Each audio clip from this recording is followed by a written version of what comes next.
कहानी की शुरुआत होती है दो लोगों को दिखाते हुए जो एक मोटल के बाहर खड़े बातें कर रहे थे। इसके बाद सूट पहना आदमी लड़के को मोटल के अंदर से पानी लाने के लिए कहता है। लड़का जब अंदर जाता है तो हम देखते हैं कि इन दोनों ने कुछ देर पहले ही शॉप के ओनर और उसकी पत्नी को मार दिया है और अब ये बिना किसी डर के पानी भरने लगता है। इतने में शॉप ओनर की 5 साल की बेटी बाहर आ जाती है और अपने पेरेंट्स की बॉडी देखकर रोने लगती है और लड़का बड़ी बेरहमी से इस बच्ची को भी मार डालता है। असल में ये दोनों लुटेरे थे जो शहर में ट्रेवल करते हुए छोटे शॉप ओनर्स और उनकी फैमिली को मारकर रॉबरी किया करते थे। ऐसी दुकानों के बाहर यूजुअली कैमरे वगैरह नहीं होते हैं और ये दोनों कभी किसी विटनेस को भी जिंदा नहीं छोड़ते थे। ऐसे में इन्हें पकड़े जाने का भी डर नहीं था। दूसरी तरफ हम टॉम और उसकी फैमिली को देखते हैं। टॉम इंडियाना स्टेट के एक शहर में छोटा सा डाइनर स्टोर चलाता है। उसकी पत्नी ईडी लॉयर है। इन दोनों के 2 बच्चे भी हैं, जैक और सारा। जैक पढ़ाई के साथ साथ खेलकूद में भी काफी अच्छा था, जिस वजह से उसने स्कूल को कई कॉम्पिटिशन्स में जीत भी दिलवाई थी।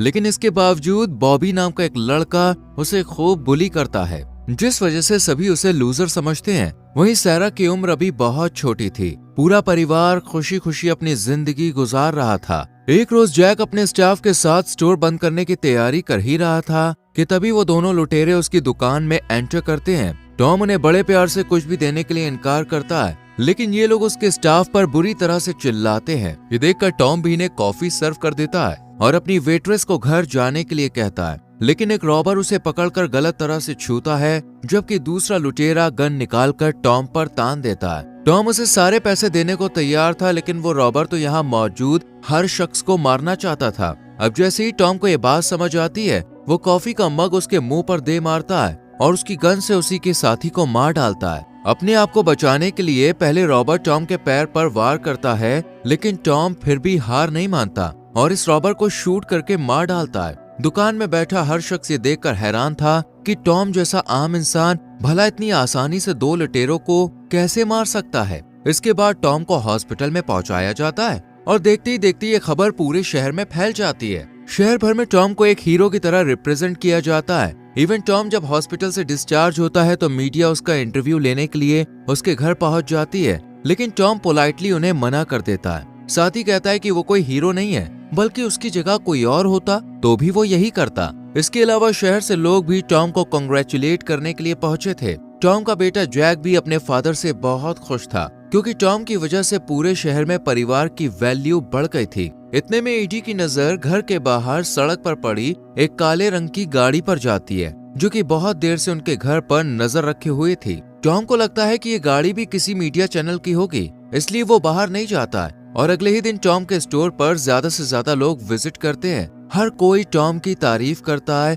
और उसे बधाई भी देता है। ईडी को पता होता है कि टॉम की शॉप पर बहुत सारे कस्टमर्स हैं, जिन्हें कंट्रोल करने के लिए उसका स्टाफ भी कम पड़ रहा है, इसलिए वो अपने काम से छुट्टी लेकर टॉम की मदद के लिए आती है। इसी बीच यहाँ पर 3 आदमी एंटर करते हैं, जिनका बॉस था कार्ल। कार्ल दुकान में आते ही टॉम को जोई नाम से प्रोनाउंस करता है। इस पर टॉम कहता है कि वो जोई नहीं टॉम है। कार्ल तुरंत अपना चश्मा उतारते हुए कहता है कि शायद अब तुम्हें कुछ याद आ जाए, लेकिन टॉम फिर भी जोई नाम के किसी भी शख्स को पहचानने से इनकार करता है और कार्ल अपने लोग के साथ यहाँ से चला जाता है। ईडी को डर था कि कहीं ये रॉबर से ना जुड़े हुए हों, इसलिए वो शहर के शेरिफ सैम को फोन कर इन लोगों के बारे में बताती है। शेरिफ भी शहर से बाहर जाने वाली रोड पर इन तीनों से पूछताछ करता है कि वो यहाँ पर क्यों आए थे। इस पर कार्ल बताता है कि वो ट्रेवलर है और यहाँ सिर्फ घूमने और कॉफी पीने के लिए आए थे। इतना कहकर कार्ल बेखौफ होकर यहाँ से निकल जाता है। शाम होते ही शेरिफ ईडी और टॉम से मिलने इनके घर पहुँचता है और कार्ल के बारे में बताता है, जो फिलाडेल्फिया का रहने वाला था और बहुत ही बड़ा माफिया गैंग का हिस्सा था।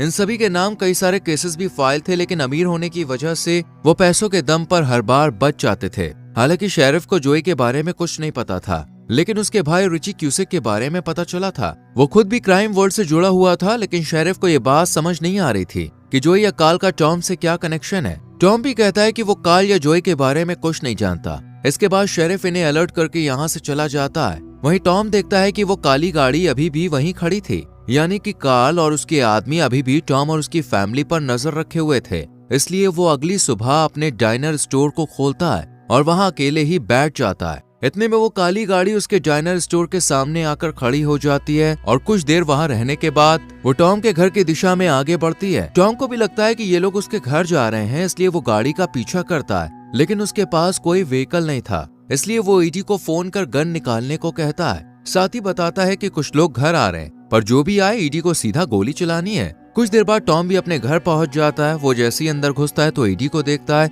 जो गन ताने उसके सामने खड़ी थी। ईडी बहुत घबराई हुई थी, वही टॉम भी डरा हुआ था, लेकिन इनका ये डर अभी खत्म नहीं होने वाला था, बल्कि ये दोनों हर पल डरे सहमे से रहने लगते हैं। अगले दिन जब ईडी अपनी बेटी सारा के साथ शॉपिंग पर जाती है तो सारा कहीं गायब हो जाती है। ये देखकर ईडी बुरी तरह से डर जाती है और पूरी दुकान में सारा को ढूंढती है, लेकिन वो कहीं नहीं थी। इतने में ईडी की नजर दूसरी दुकान पर पड़ती है जहाँ सारा थी। वो सारा को गले लगा लेती है और इसके पीछे उसे काल भी दिखाई देता है। ईडी काल पर गुस्सा करती है और पूछती है कि वो उसके परिवार के पीछे क्यों पड़ा है। ईडी कहती है कि वो जिसे ढूंढ रहा है वो कोई और है, टॉम का जोई से कोई लेना देना नहीं है। लेकिन कार्ल अभी भी इसी बात पर अड़ा था कि टॉम ही जोई है। वो ये भी कहता है कि अगर टॉम जोई नहीं है तो उसने इतनी आसानी से दो लोगों को कैसे मार गिराया। ये सुनकर ईडी को भी शक होता है, लेकिन वो बिना कोई जवाब दिए सारा को लेकर निकल जाती है। दूसरी तरफ हम जैक को देखते हैं, जिसे बॉबी सबके सामने परेशान कर रहा था। वो उसे बार बार लड़ने के लिए उकसा रहा था, साथ ही उसके परिवार के बारे में भी भला बुरा कह रहा था।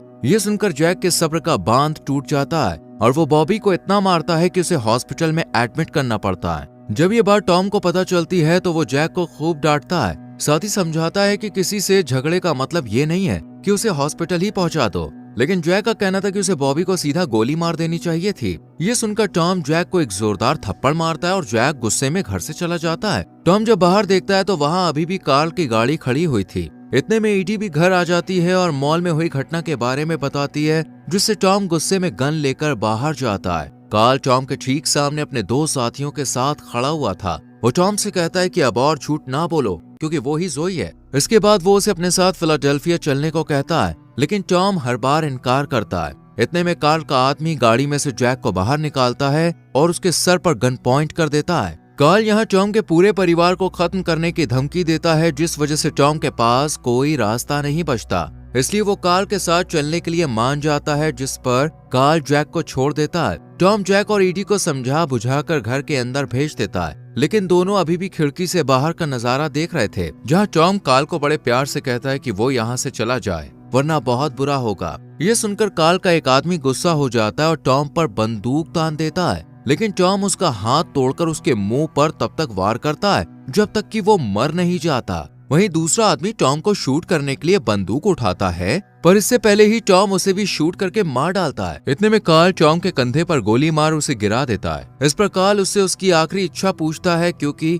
अब वो उसे मारने वाला था। तब टॉम कहता है कि फिलाडेल्फिया में मेरे पास तुम्हें मारने का मौका था। जब मैंने तुम्हारी आंख फोड़ी थी तभी मुझे तुम्हें मार देना चाहिए था। तब कार्ल एक क्रीपी सी स्माइल देता है, क्योंकि फाइनली वो जान गया था कि यही जोई है। पर इससे पहले कि कार्ल टॉम को मारता, जैक गन से शूट करके मार डालता है और अपने फादर की जान बचा लेता है। इसके बाद टॉम को हॉस्पिटल में एडमिट किया जाता है, जहाँ पे हम ईडी को बहुत ही डरा हुआ देखते हैं, क्योंकि अब उसे भी लग रहा था कि टॉम ही जोई है। टॉम भी अपनी पत्नी को यूं डरा हुआ देखकर उसे सब कुछ सच बताने का फैसला करता है और अपने पास्ट के बारे में रिवील करता है। टॉम बताता है कि उसका असली नाम टॉम नहीं जोई क्यूसेक है और वो फिलाडेल्फिया की क्राइम फैमिलीज के लिए काम किया करता था। जोई पैसा लेकर लोगों की जान लेता था। शुरू में उसे डर लगा, लेकिन फिर उसे काम करने में मजा आने लगा और उसने कई लोगों को मारा। लेकिन कार्ल उसका आखिरी शिकार था, जिसकी उसने आंख फोड़ी और फिर क्राइम की उस दुनिया से हमेशा के लिए बाहर आ गया, क्योंकि उसकी मुलाकात ईडी से हुई और उसने फैसला किया कि वो ईडी के साथ शादी करके एक नई जिंदगी बसाएगा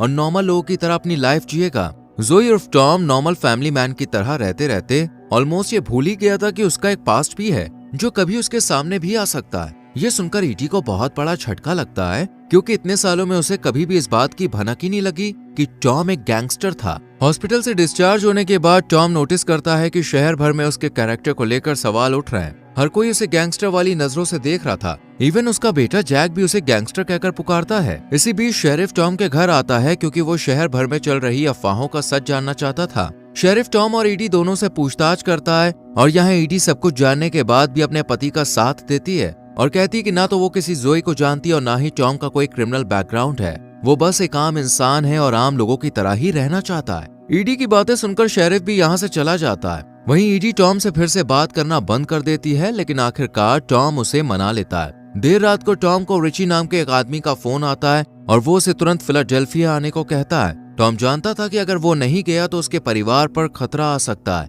इसलिए वो 12 घंटे की लंबी ड्राइव के बाद फिलाडेल्फिया पहुंचता है और यहाँ एक बार में मिले आयरिश माफिया के मेंबर के साथ रिची के अड्डे पर पहुंचता है। रिची टॉम का सगा भाई और आयरिश माफिया का सबसे काबिल लीडर था, जो इतने सालों बाद अपने भाई से मिलकर उसे जोई नाम से पुकारता है। रिची का कहना था कि अगर जोई नहीं जाता तो वो आज माफिया वर्ल्ड का सबसे बड़ा लीडर होता, लेकिन जोई के एक फैसले ने सब कुछ बदल दिया। जब से वो काल की आंख फोड़कर गया है, तब से सभी माफिया ग्रुप्स के बीच में लड़ाई छिड़ गई है। टॉम रिची से अपनी गलती के लिए माफी मांगता है, लेकिन रिची का उसे माफ करने का कोई इरादा नहीं था। वो अपने आदमी को इशारा करता है जो पीछे से वार करके टॉम को मारता है, लेकिन टॉम आज भी पहले वाला जोई ही था। वो रिची के गन निकालने तक उसके सभी आदमियों को ढेर कर यहाँ से फरार हो जाता है। रिची और उसकी गैंग टॉम को ढूंढने लगती है। उन्हें लग रहा था कि शायद टॉम यहाँ से बाहर चला गया है, लेकिन टॉम वहीं था और वो एक एक करके रिची के सभी आदमियों को मार के रहता है। साथ ही वो रिची यानी अपने सगे भाई को भी शूट करके मार डालता है। असल में टॉम नहीं चाहता था कि कोई भी उसके परिवार को नुकसान पहुंचाने के लिए जिंदा बचे,